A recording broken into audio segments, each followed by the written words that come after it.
Buenos días, soy Jaime Morena Gras de la Dirección General del Deporte Universitario. Sean bienvenidos a otra emisión más de las Ciencias del Deporte. Nuestro tema para el día de hoy es súper interesante. Es el dopaje en la nutrición deportiva. Para tratar este tema nos acompaña la maestra Miriam Janet Ruiz Morales. Hola Miriam, ¿cómo estás? Hola Jaime, ¿qué tal? ¿Cómo estás? Muy buenos días. Pues muy contenta de poder participar en esta pequeña charla, muy sencilla, y también que es muy importante sobre todo para los deportistas. Yo creo que es un tema pues de moda, muy importante, sobre todo si compiten, ¿no? Y la verdad es que muchas gracias a ti, a tu equipo y a todos los que nos están viendo en este momento. No, pues al contrario, Miriam, y pues en este sentido, pues Miriam ya ha colaborado con nosotros en esta serie de las ciencias del deporte y con la finalidad de ser breves para dar inicio a nuestra plática, solo comentaré sobre la semblanza de nuestra invitada de manera muy breve. Pues Miriam Janet Ruiz Morales es licenciada en nutrición humana, egresada de la UAM y obtiene la maestría en ciencias del deporte y el ejercicio por parte de la Universidad Pablo de Olavide de España.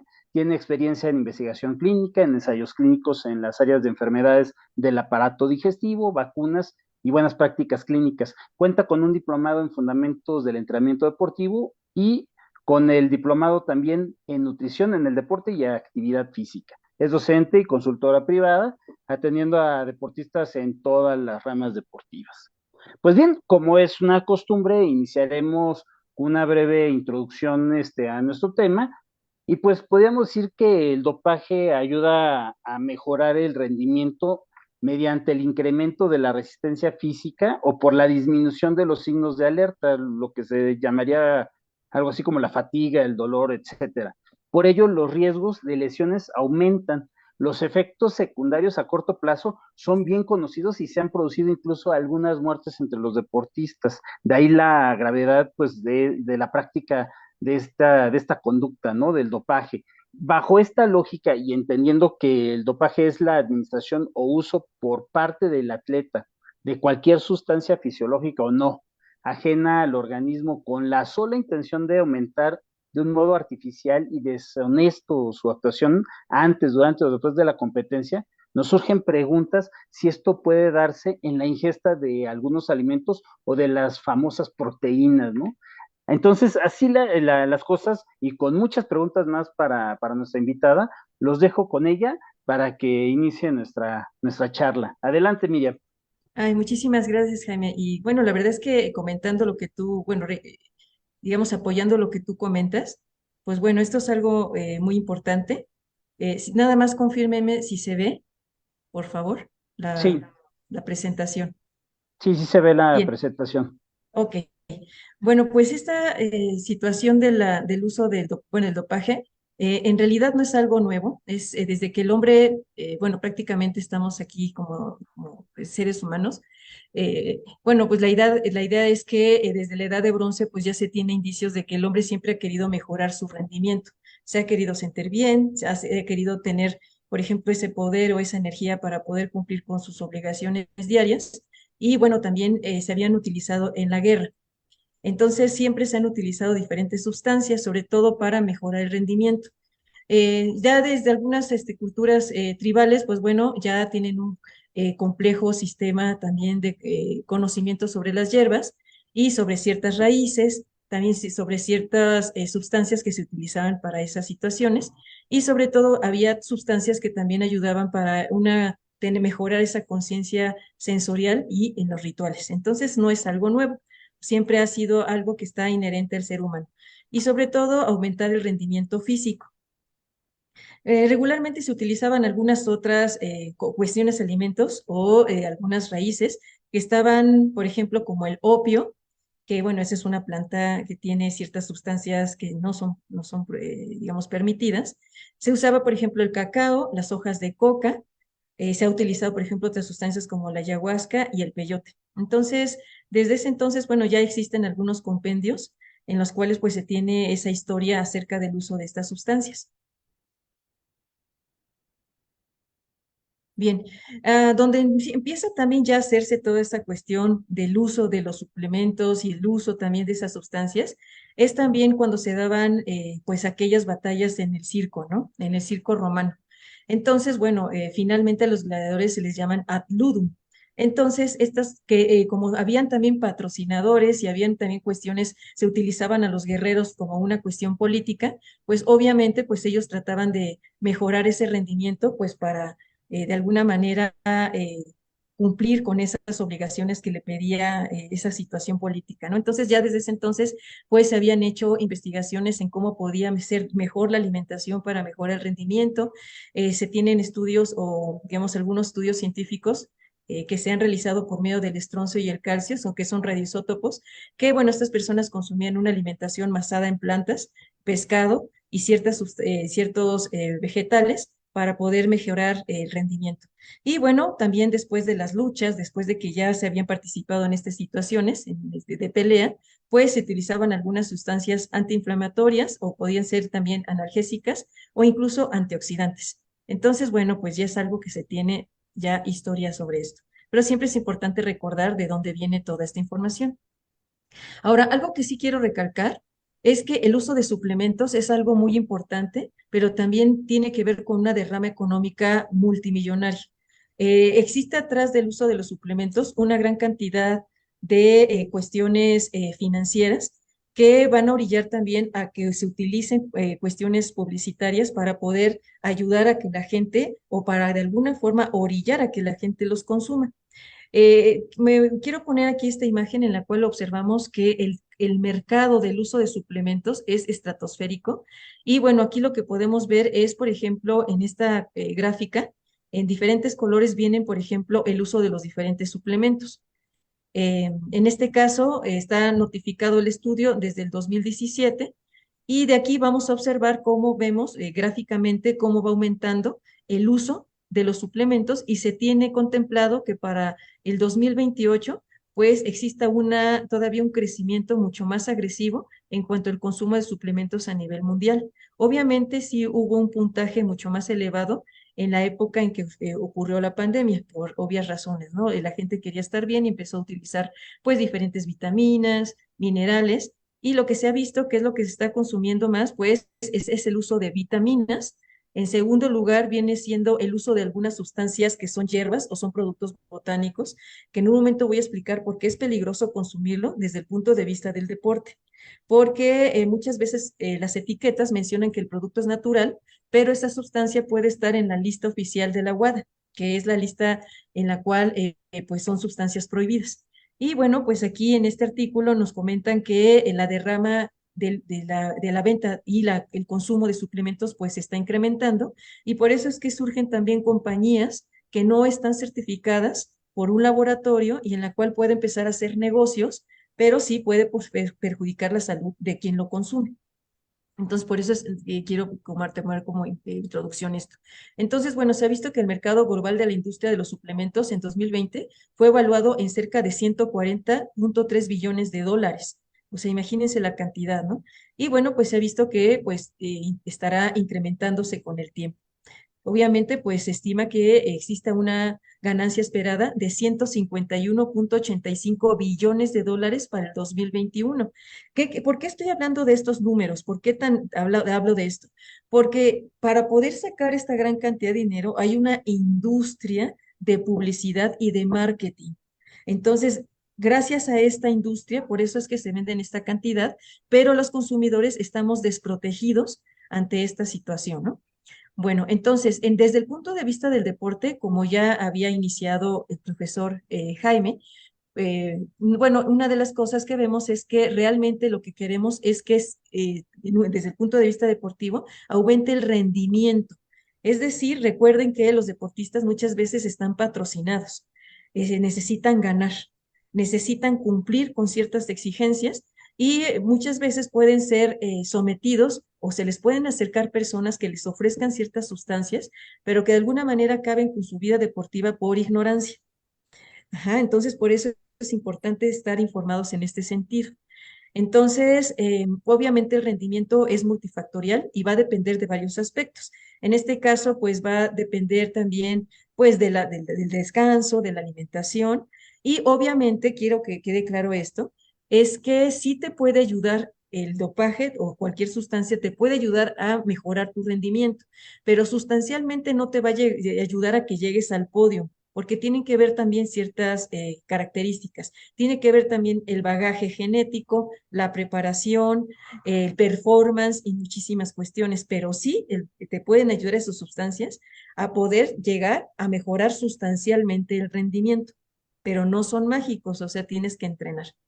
Oye, Entonces, sí. Miriam, ahí, un momento, ahorita de lo que estabas apenas ahorita comentando, me acordé Ujú. del programa, más bien de un documental, Icarus, Ah, que exacto.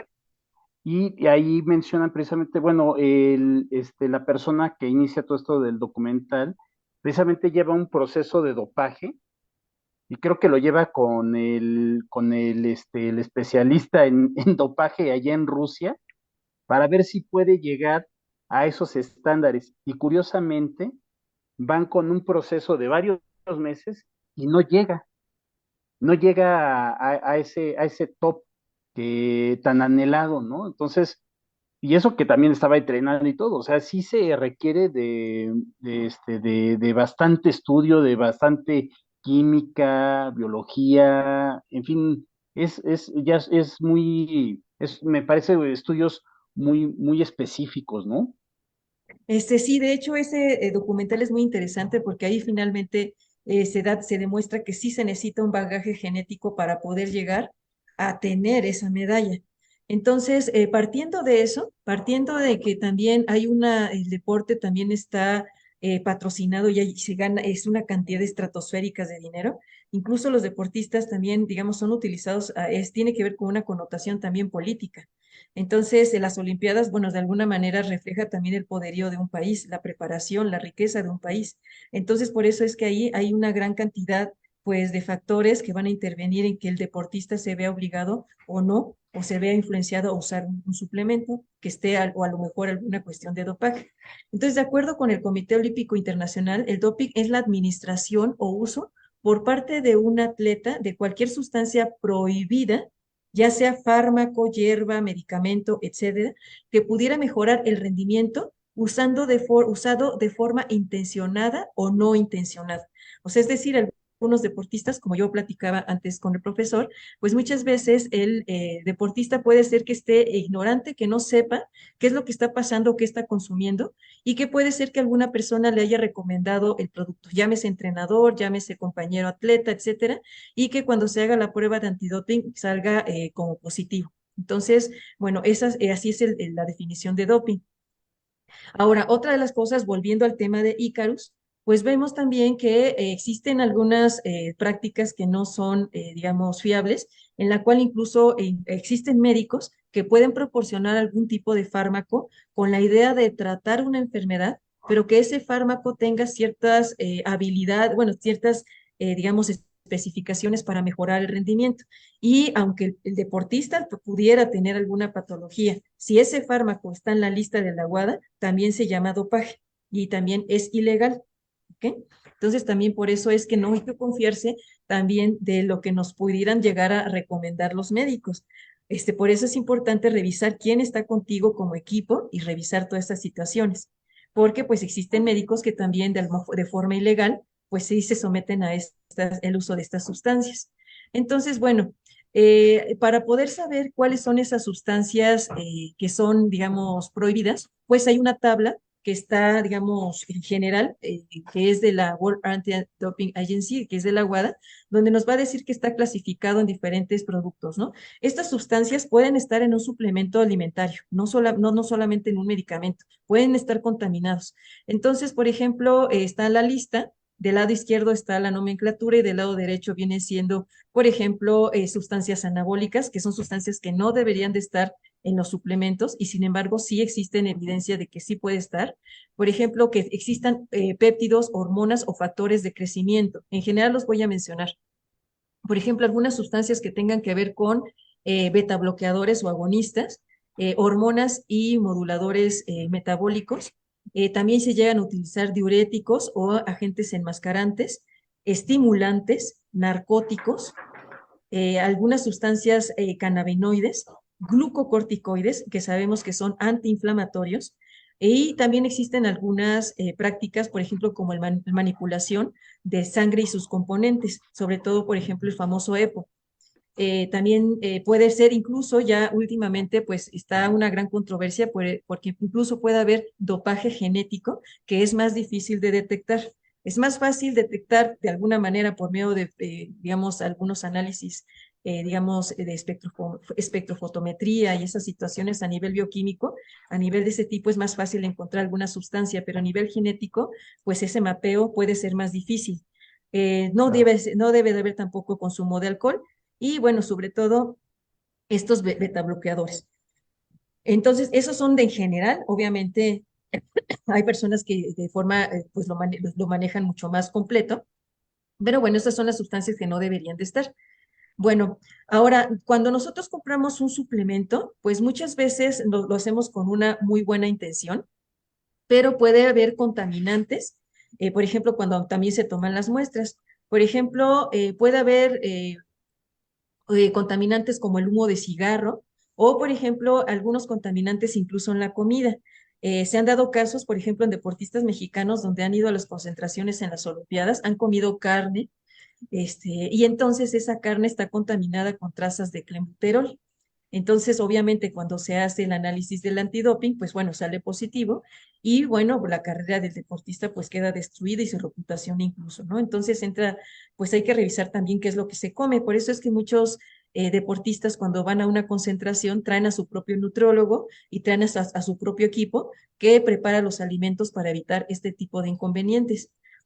También existen, donde se pueden encontrar también estas sustancias prohibidas, pueden ser en los suplementos nutricionales, sobre todo aquellos que tengan que ver con el aumento de la masa muscular. Por ejemplo, más fácilmente en las proteínas. Ahí sí pueden estar contaminados porque es importante mencionar que las materias primas que se utilizan para preparar estos polvos muchas veces pertenecen a países donde sus regulaciones no son bien definidas o existe corrupción o existen ciertos intereses, digamos, económicos donde no hay un buen control de calidad. Entonces, diferentes compañías lo que hacen es maquilar ese producto, o sea, es decir, sacan sus propios botes con sus propias etiquetas, con ciertas regulaciones, pero el material, o sea, la materia prima del producto viene de otros países donde no existe una regulación pues muy específica. Otras cosas donde pueden encontrar ese tipo de contaminantes es en los suplementos nutricionales para la disminución del peso corporal. Por ejemplo, se ha visto que en este tipo de suplementos pueden estar, por ejemplo, algunos supresores del apetito, algunos estimulantes, diuréticos y laxantes. Cabe mencionar porque hay deportes en los cuales el peso es fundamental. Por ejemplo, hay deportes en los cuales el peso tiene que ser verificado y tiene que ser controlado para poder competir. Y en este caso los deportistas se ven muy influenciados a querer hacer algunas prácticas para lograr ese peso. Y ahí en esos productos es donde se encuentran esas sustancias prohibidas. Bien, entonces se ha visto que cuando uno pregunta qué tomaste, cuando uno le pregunta a los deportistas, muchas veces te dicen, es que me dieron un producto natural. Recuerden que la palabra natural en realidad es algo subjetivo, porque todas las hierbas, todo lo que comemos, siempre tienen algunas sustancias, por ejemplo, como los fitonutrientes que están en los alimentos, o por ejemplo, las plantas siempre van a tener un principio activo, todas las plantas, llámese un té de manzanilla, un té de hierbabuena, cualquier cosa siempre tiene un principio activo que puede tener un efecto terapéutico en la persona, que puede modificar o tener un efecto terapéutico en el cuerpo de la persona que lo consume.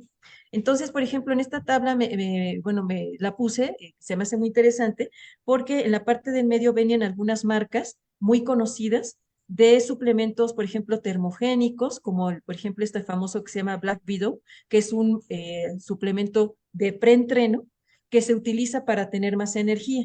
Y bueno, se ha visto que estos productos tienen sustancias prohibidas por la WADA. Entonces, aquí es importante que el deportista y el entrenador o las personas que están cerca del equipo revisen las marcas más populares de los productos que se van a consumir. Y no hay que fiarse de eso, porque muchas veces el producto puede estar etiquetado o puede tener cierta especificación, pero en realidad cualquier producto que esté mencionado es fácilmente de rastrear, pero muchas veces las etiquetas no están bien diseñadas o se omiten ciertos ingredientes y ahí es donde va escondido ese producto que va a ser provocar el doping. Ujú. Bien, entonces, bueno, existen, ¿cómo podemos ir eligiendo este tipo, digamos, de suplementos? Recuerden que primero tiene que pasar por una entidad regulatoria. Siempre, cada país tiene sus propias entidades regulatorias. Por ejemplo, en Estados Unidos está la Food and Drug Administration, que tiene que ver con la revisión de todos los suplementos, proteínas, medicamentos, todo lo que se use para la salud, tiene que estar primero verificado en Estados Unidos por la Food and Drug Administration. Por ejemplo, en México está la COFEPRIS, que es la Comisión Federal para la Protección contra Riesgos Sanitarios. Entonces, para que ustedes puedan consumir un suplemento de forma segura, primero tienen que verificar que ese producto que van a consumir tiene que haber pasado por la entidad regulatoria del país, primero. Ajá, porque eso ya es el primer filtro. Ya el segundo filtro tendría que ser verificarlo en las listas prohibidas de sustancias prohibidas de la WADA, que ya o también en algunos buscadores específicos que son verificadores también de esta información.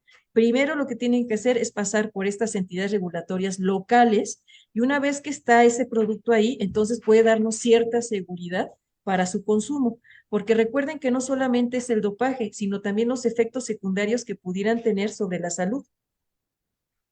Entonces, bueno, eso es lo más importante, ¿no?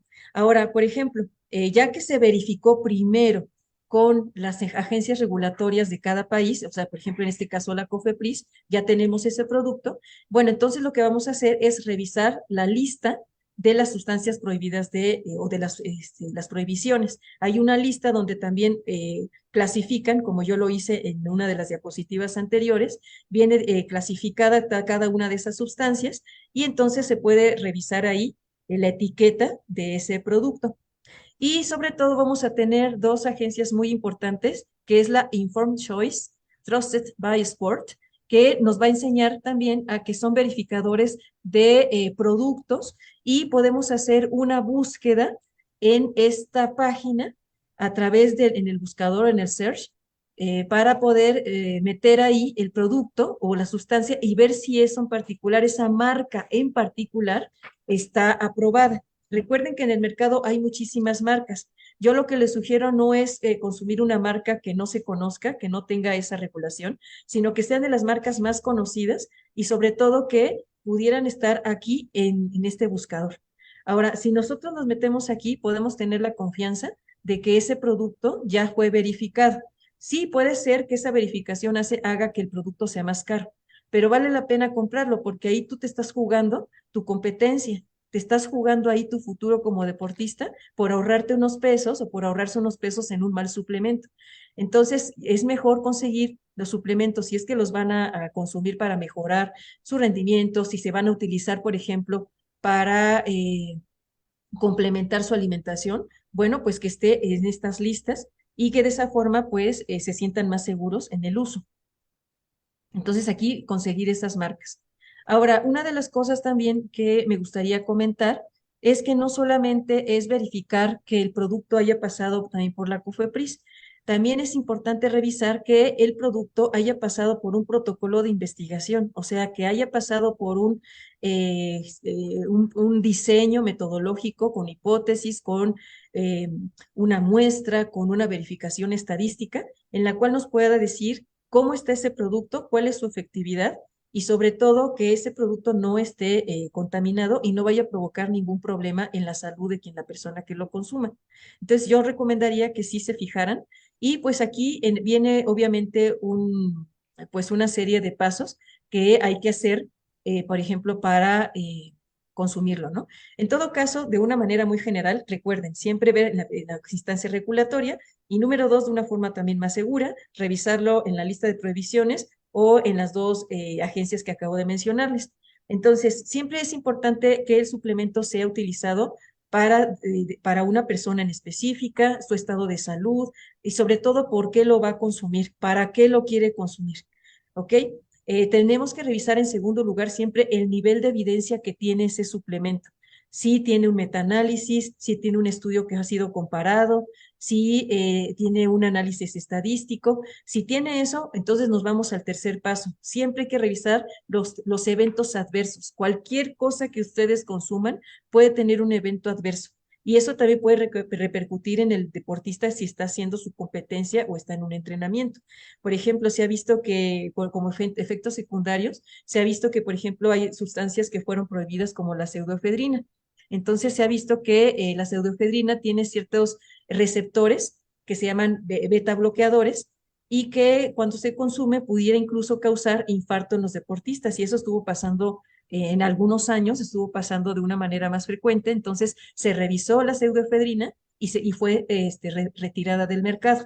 Entonces, por eso es que cuando se utiliza un suplemento, también es importante preguntarle al deportista si ha tenido algún efecto secundario, si está bien, si después de tomarlo no ha presentado alguna anomalía. Si es así, entonces se continúa con el siguiente paso. Entonces, el otro paso es, aquí ya viene donde está la aguada, y aquí hay que revisar quién lo manufacturó, dónde se realizó, sobre todo porque la etiqueta siempre llega a ser un poco confusa. Muchas veces viene toda la etiqueta de la persona que compró el producto, pero tiene que decir la etiqueta dónde se consiguió la materia prima. Entonces, muchas veces está la compañía, por ejemplo, en México, y te dicen, el producto o la materia prima fue traída de Israel y fue empacado por tal compañía. Ajá, entonces, por eso es que no hay que fiarnos, siempre hay que revisar de dónde viene y tiene que estar especificado en la etiqueta. Si no está, ese es un producto de dudosa calidad. Entonces, no hay que comprar. Entonces, ya que una vez vemos que ya fue verificado, ya está en la guada, ya pasó por las agencias regulatorias, pasó por una cuestión también metodológica, bueno, pues entonces ya podemos dar pie a que se pueda usar. Entonces, si alguno de los pasos previos llega a encontrar alguna anomalía, entonces ya no se sigue con el siguiente, o sea, ese producto no se puede usar definitivamente. Con uno que falle desde el inicio, ese producto no puede usarse, no es seguro. ¿No? Entonces, eso es una manera como muy, muy general. Y bueno, pues obviamente pues van a existir algunos, por ejemplo, productos con ciertas evidencias. Por ejemplo, una de las cosas que estaba yo revisando en un artículo científico decía que la mayoría de las violaciones que se dan en el deporte es por productos o sustancias que tienen contaminación, están contaminadas en los suplementos alimenticios. Entonces, por ejemplo, como ya habíamos comentado al inicio, hay algunas proteínas que incluso pueden tener trazas de anabólicos y que están en la lista prohibida de la WAD. O puede incluso que algunas sustancias que se utilizan para perder el peso corporal, se ha visto incluso que existen trazas de anfetaminas. Imagínense, o sea, es algo muy grave. ¿No? Entonces, pues para poder revisar ese producto se tiene que invertir mucho a nivel de un laboratorio, digamos, científico de verificación. Entonces es mucho dinero. Entonces puede ser que ese producto esté contaminado. Y bueno, para eso también se han hecho algunas, pues bueno, verificaciones a través de ciertos laboratorios certificados. Y bueno, aquí, si la otra, digamos, lista de pasos tiene que ver con el uso de ese suplemento, digamos, como uso seguro. O sea, pero si en el caso de que alguien lo quiere utilizar en un deportista, pues como siempre hay que ver primero que la alimentación, el descanso y el entrenamiento son los pilares para mejorar el rendimiento. Primero es eso. La alimentación, el descanso y el entrenamiento, bien estructurado y que también no exista sobreentrenamiento. Entonces, una vez que se tienen esos tres pilares cubiertos, entonces hay que verificar también cómo está la alimentación de ese deportista. Quizás se tendrán que utilizar algunos suplementos para suplementar o complementar alguna situación en específica de ese deportista. Es importante también recordar que los suplementos no es obligatorio que lo consuman, es en ciertos casos. El suplemento es utilizado como una herramienta específica que te va a ayudar, pero está en los tres pilares. Y bueno, otra de las cosas es que hay que revisar la edad, el tipo de entrenamiento, qué están haciendo, cuándo es la competencia y si realmente vale la pena meter ese suplemento o no.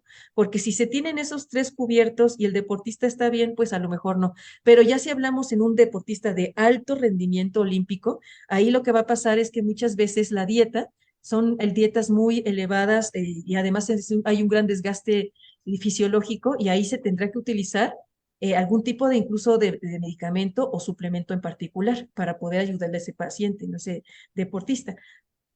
Obviamente, pues hay que revisar, este es como un esquema general, hay que revisar que no existan sustancias prohibidas, que esté certificado y que sobre todo pueda ser también que haya evidencia de que se ha utilizado de forma segura en otra población también de deportistas, para que entonces eso también nos dé pauta a que podamos usarlo, ¿no? Y bueno, ya nada más para concluir esta pequeña charla, pues quiero comentar que no solamente, recordemos, está la cuestión del antidoping, sino también la cuestión de los efectos adversos, ¿no?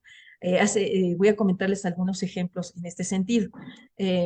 Hace unos años tuve la experiencia de tener a una deportista que tenía diarrea crónica y bueno, pues no se sabía, se le habían hecho estudios a nivel bioquímico, había ido con su gastroenterólogo, pero no se sabía qué es lo que le estaba provocando esa diarrea que tenía. Y bueno, pues obviamente dentro de ese suplemento que estaba tomando, que era un suplemento de proteínas, estaba una sustancia que se utiliza para laxar, que son los sinócidos. Ajá, que era un té de hoja zen que le recomendaron, bueno, que le recomendaron el producto, pero estaba contaminada con hoja zen. En parte de los ingredientes tenía hoja zen y la hoja zen es un laxante. Entonces ya hasta que se pudo revisar el suplemento, la etiqueta y se pudo revisar todos los ingredientes, bueno, pues entonces ahí nos dimos cuenta de que la situación que tenía a nivel digestivo era por este producto y ni siquiera se sabía, la chica no sabía ni siquiera qué era la hoja zen y es un laxante. Entonces muchas veces, y se supone que es una hierba, la hoja zen es una hierba. Y así les puedo mencionar algunos, ¿no? Por ejemplo, la hierba mate, que también es alta en cafeína también pudiera dar positivo. Recordemos que hay ciertas sustancias que también pueden ser permitidas en cierta cantidad, pero también si se consumen en exceso ya podría ser caer en la prohibición. Entonces hay muchas sustancias que pueden estar, por ejemplo, el ginseng o ciertas sustancias como el guaraná o otras sustancias que están en estos productos eh, para bajar de peso, pues pueden contaminar y provocar que el paciente incluso tenga un problema de salud bastante grave. Entonces, es importante ya nada más para concluir que no solamente es el antidoping, que es muy importante, sino también revisar toda una serie de pasos y sobre todo estar seguros de lo que van a consumir. Porque si no, si ustedes toman una mala decisión en cuanto al uso de estas suplementos que puede ser de buena intención, pues se pueda perder la vida deportiva y se pueda perder también su reputación, que es muy importante, porque después ya no los dejan competir y ahí se acaba todo, ¿no? Desde el punto de vista competitivo. Y con esto quiero terminar. Gracias. Muchas gracias, Miriam. Pues muy clara toda tu explicación, pero obviamente la gente que nos ve va a estar ávida de muchas dudas y preguntas. Yo, por ejemplo, de las que pudiera ir rescatando de alguno de nuestros amigos, es respecto de la situación del dopaje, en cuanto a que las sustancias que están prohibidas y que están clasificadas, como bien tú lo comentabas en la lista de prohibiciones, hay algunas de estas sustancias que uno pensaría, bueno, esta sustancia en vez de ayudarme, pues no me va a ayudar deportivamente, no sé, por ejemplo, el alcohol, ¿no? Ujú, O también alguna droga, no sé, como la marihuana. ujú. Entonces uno pensaría, pero ¿por qué la están considerando dentro de la lista? ¿Tú tendrías alguna idea al respecto? Sí, lo que pasa es que, por ejemplo, los cannabinoides, en este caso, las sustancias que producen ese efecto, digamos, tranquilizante también de la marihuana, pues viene algo que se llama tetra-HC, que es un tetracannabinoide, que es el que tiene el efecto digamos, de relajación, ¿no? O que mejora incluso también el rendimiento, ¿no? O que mejora también, disminuye, por ejemplo, ese efecto de sentir, por ejemplo, malestar o dolor cuando se está entrenando. Y existe otro que es el CBD, que es la contraparte que también te ayuda a relajarte. Entonces, entre esos dos, se supone que el CBD no tiene ese efecto, pero también viene derivado de la marihuana. Entonces, por eso es que entre esos dos pues hay una línea muy cercana, o sea, una línea en la cual puede convertirse el uso del CBD que está, digamos, pueden usarlo, o el uso del THC. Entonces, para quitarse esa situación, queda ya como una sustancia que no debería utilizarse como un suplemento, digamos, habitual para mejorar, ¿no? Porque pues está en eso. Entonces, regularmente, en ese sentido, pues por eso es que está prohibido, porque cuando lo usas, pues sí tienes efectos, sobre todo de relajación. Por ejemplo, en algunos entrenamientos que son muy pesados, pues sientes que ya el entrenamiento ya no te puedes rendir mejorar el rendimiento, o te digo, no sentir, bajar el umbral de dolor o de incomodidad. Y eso puede Claro. tener una ventaja sobre la otra persona, porque recordemos que el objetivo del entrenamiento es obtener una adaptación metabólica para que finalmente obtengas la supercompensación. Y si tú puedes acortar ese paso usando una sustancia como esta, pues sí te lleva a tener ventaja. Claro. Y Ujú, además durante la propia competencia, ¿no? En el ujú, caso también del alcohol que te relaja, en el ujú, caso de ¿cómo se llama? De estos deportes de precisión, ¿no? O sea, cuando hablamos de tiro deportivo o de tiro con ujú, arco, uy, pues ahí está súper prohibido este tipo de sustancias, que uno pensaría son sustancias prohibidas de tipo social, pero no. ujú. Vemos que sí tiene sus efectos, fisiológicos para tener una ventaja no permitida, ¿no? Así es. Ujú. Bien, también nos estábamos cuestionando, Miriam, Sí. respecto de esto de los efectos secundarios de las sustancias prohibidas. O sea, en un primer plano, todos pensamos, no, pues es que es la trampa lo que se está castigando.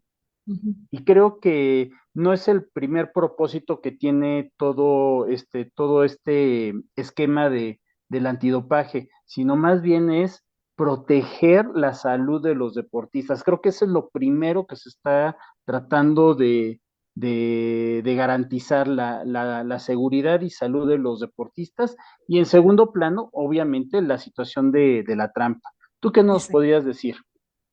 Bueno, acerca de eso, bueno, es muy común, sobre todo eso lo veo muy seguido. Bueno, en mi experiencia he visto que, por ejemplo, ya el uso de suplementos ya incluso se ve en deportistas de muy corta edad. Hay niños que, por ejemplo, empiezan su vida deportiva desde los, no sé, 8, hay niños que empiezan dependiendo del deporte más tempranamente, pero en mi experiencia he visto que incluso los entrenadores o los mismos papás, cuando vienen, por ejemplo, a consulta nutricional, ya ellos piensan que el niño simplemente por hacer un deporte recreativo debería de consumir suplementos.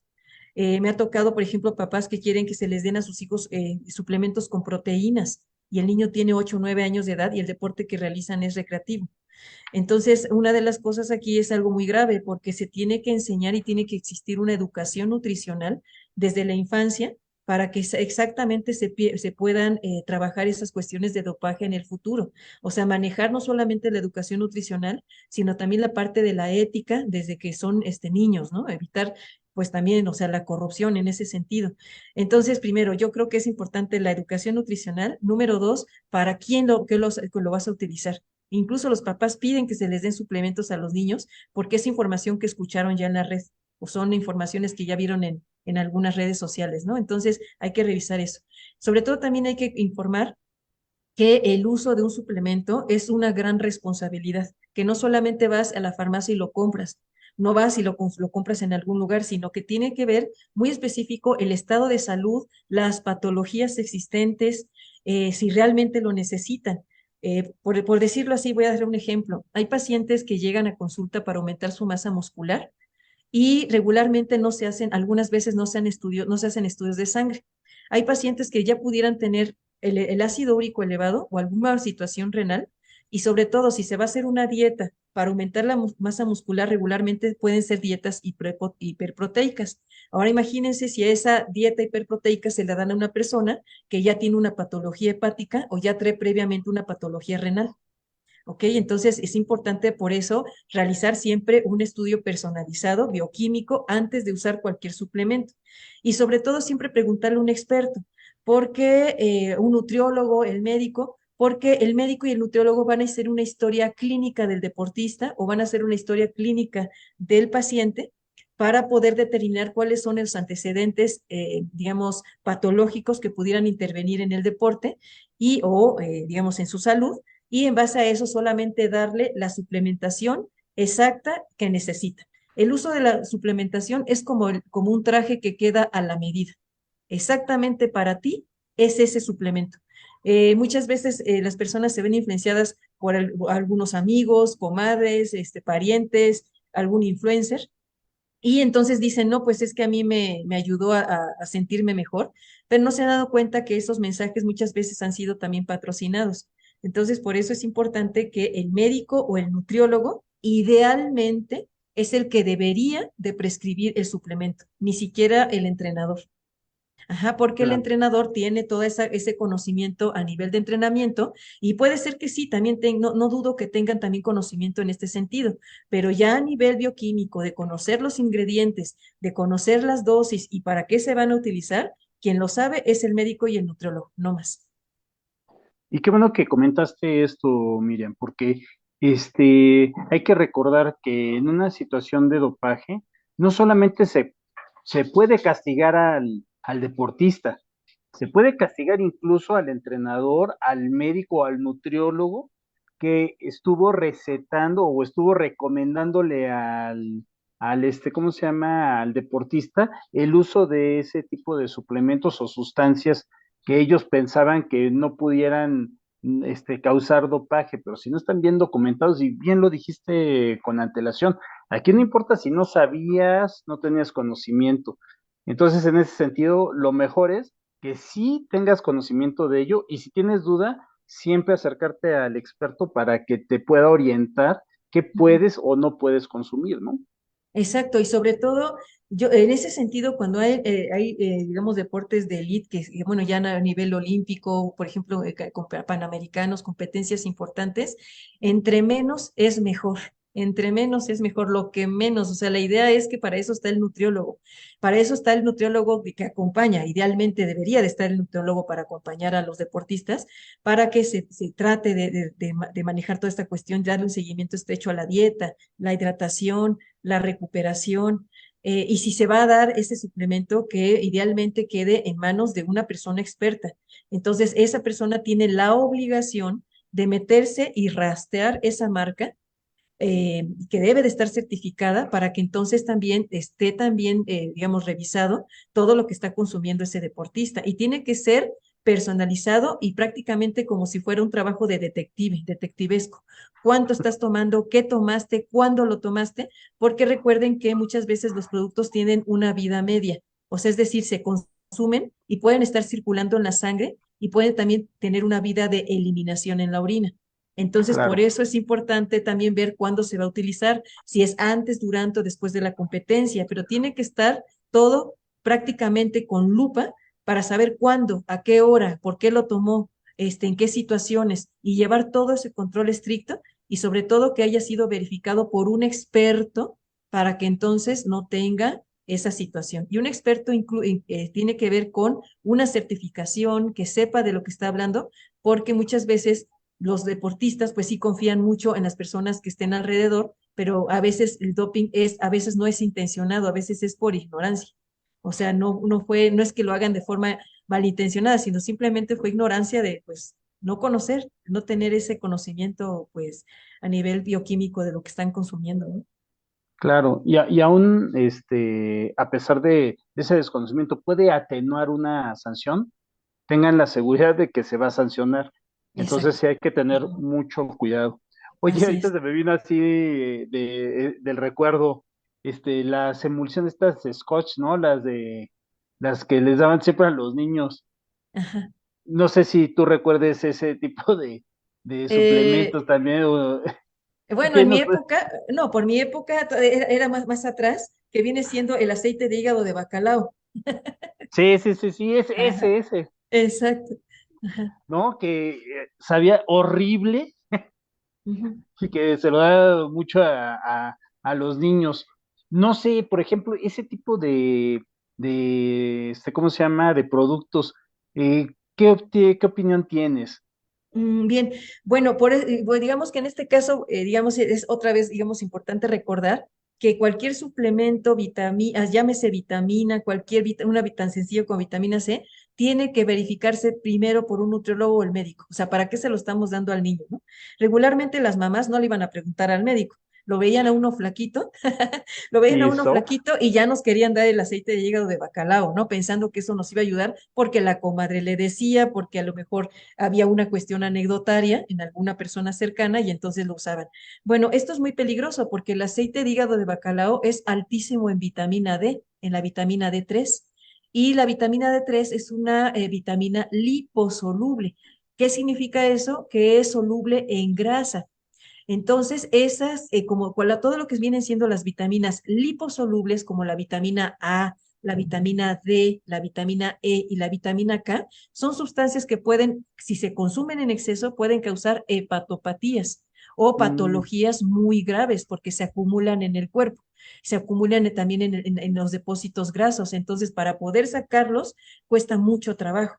Ahí están las vitaminas hidrosolubles, que son más fáciles, pero la idea de esto es no autorrecetarse, por ejemplo, el famoso aceite de hígado de bacalao o la emulsión de Scott, porque lo que puede causar es algo que se llama hipervitaminosis y puede llegar incluso a ser letal en un niño. Entonces, claro. eso ahora pues ya no tiene que ser revisado, pero bueno, las mamás y las abuelitas yo creo que eran muy atrabancadas y nos daban esas y tés y los famosos tés que bueno, sí nos ayudan, tiene que ver con una cuestión y un conocimiento también, digamos, anecdotario y una cuestión de tradición, pero sí es cierto que hay muchas cosas que son peligrosas, que pueden ser dañinas y que finalmente pueden estar enmascaradas con una buena intención, ¿no? Claro. Bueno, pues Miriam, ya el tiempo se nos ha agotado, nos ha quedado muy, muy claro todo lo que nos has explicado y por ello te agradecemos muchísimo tu participación. Esperamos que nos volvamos a ver muy pronto. Ay, pues muchísimas gracias, Jaime. La verdad es que estuve muy contenta. Ahora sí que es una pequeña charla bastante interesante. Y bueno, pues espero que les vaya, que les sirva y cualquier cosa, pues estamos aquí apoyando. Gracias. Como siempre, un placer, Miriam. Y pues bien, nos despedimos de nuestra transmisión. Que sigan pasando un excelente día y pues nos vemos la próxima semana con otro tema más de las ciencias del deporte. Hasta luego. Gracias, hasta luego. Buen